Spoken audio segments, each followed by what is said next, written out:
What can you learn and what can't you learn? Man's got to know his limitations. Today we'll talk about the sales skills that can be learned and those that can't.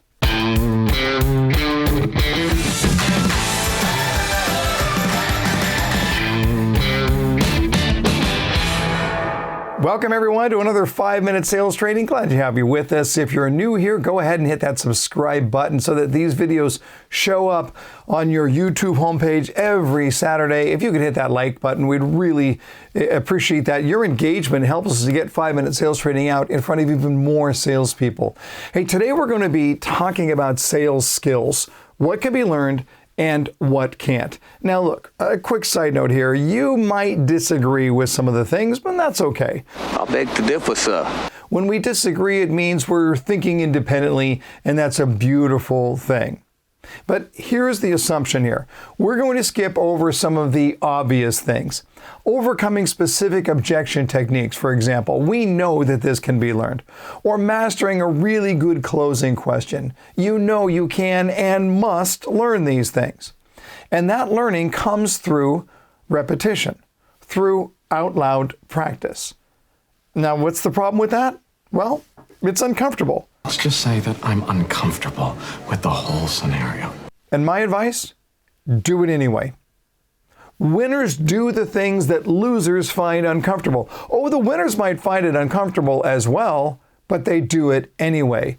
Winners make a habit of doing things that losers just don't want to do. If you really want to be great in the long run, you need to ask yourself the question, what are some things that I know I can learn?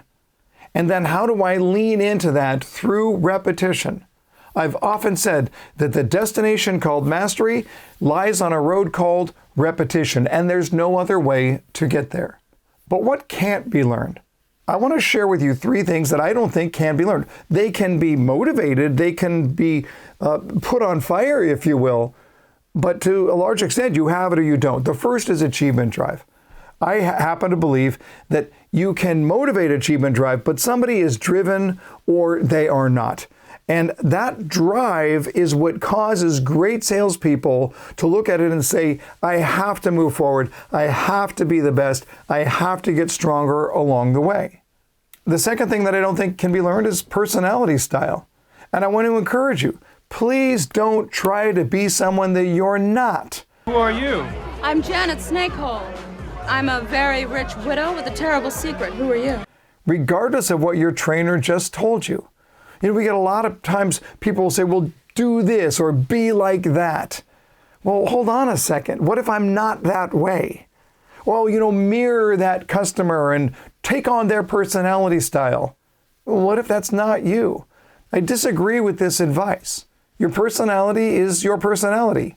You be you. The third thing that can't be learned, I don't think a great deal, is a sense of humor. Make 'em laugh, make 'em laugh. Don't you know everyone wants to laugh? Look, here's my advice when it comes to humor.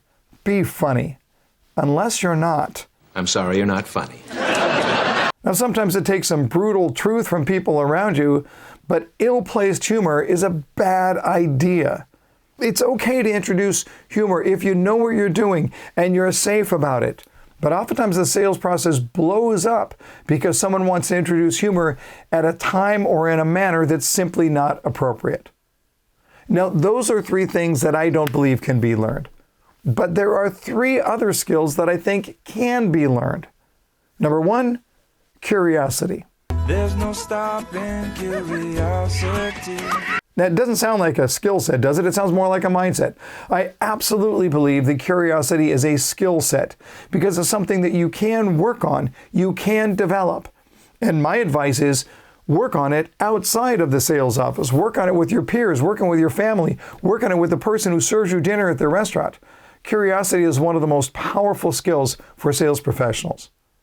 The second skill is empathy. And again, it's not just, well, I'm an empathetic person or I'm not an empathetic person. No. This is a skill. It can be developed.